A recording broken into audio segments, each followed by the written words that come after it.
नमस्कार मित्रों, आपके अपने चैनल EWS यानी इंग्लिश वाले सिकंदर पर आपका स्वागत है।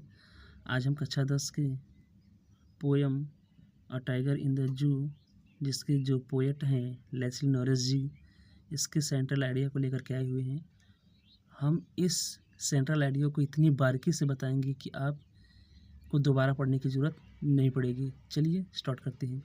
In this poem a tiger in the zoo, यानी टाइगर इन द जू, इस कविता में द पोएट ट्राइज यानी कवि प्रयास करते हैं टू डिसिप्ट, वर्णन करने का। डिसिप्ट मतलब क्या होता है? वर्णन का। The poor condition of a caged tiger, यानी a tiger in the zoo, इस कविता में कवि प्रयास करते हैं टू डिसिप्ट, वर्णन करने का। द पुअर माने होता है दरिद्र, कंडीशन माने स्थिति में, ऑफ अ केज्ड यानी एक, केज्ड यानी पिंजरे में बंद बाघ की। यानी a tiger in the zoo, इस कविता में कवि एक पिंजरे में बंद बाघ की दरिद्र स्थितियों का वर्णन करने का प्रयास करते हैं।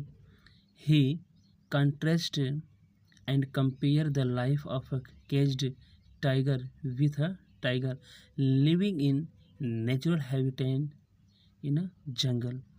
कहने का मतलब है कि ही कंट्रास्ट, वह फ़र्क दिखाते हैं, एंड कंपेयर्स और तुलना करते हैं, the life of a caged यानी लाइफ माने जीवन, ऑफ अ केज माने पिंजरे में बंद एक बाघ है, यानी पिंजरे में एक बंद बाघ है, विथ अ टाइगर, एक बाघ के साथ, जो living in the natural habitation a jungle, जो एक नेचुरल प्राकृतिक हैबिटेशन यानी परिवेश में रह रहा है जंगल में। तो इसका मतलब हो जाएगा कि कवि पिंजरे में बंधा हुआ यानी पिंजरे में कैद एक बाघ का जीवन और एक जंगल में प्राकृतिक परिवेश में रह रहा एक बाघ का फ़र्क दिखाते हैं और उसकी तुलना करते हैं। आगे है इसमें कि थ्रू द पोयम, इस कविता से द पोएट, कवि, tries to convey that the wild animals should be allowed to live freely in this natural habitat.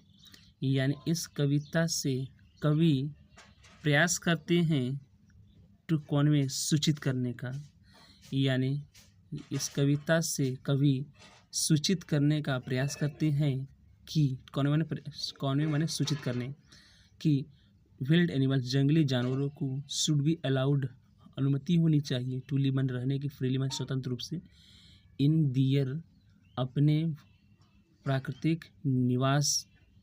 यानी इस कविता में कवि सूचित करते हैं कि जंगली जानवरों को उनकी प्राकृतिक परिवेश में स्वतंत्र रूप से रहने की अनुमति होनी चाहिए। Freedom is loved by all living, यानी आज़ादी सभी जीवित प्राणियों के लिए आवश्यक है, and not just by human beings, न कि केवल मानव जाति के लिए। The life of captively breeds rage intolerance and stress. In the life of captively यानी कैद, कैप्टिवली माने कैद का जीवन, ब्रीड्स माने जन्म देता है, रेज क्रोध, इंटॉलरेंस असहिष्णुता, और ट्रेस तनाव। यानी कैप्टिविटी यानी कैदी का जीवन क्रोध, असहिष्णुता और तनाव का जन्म देता है।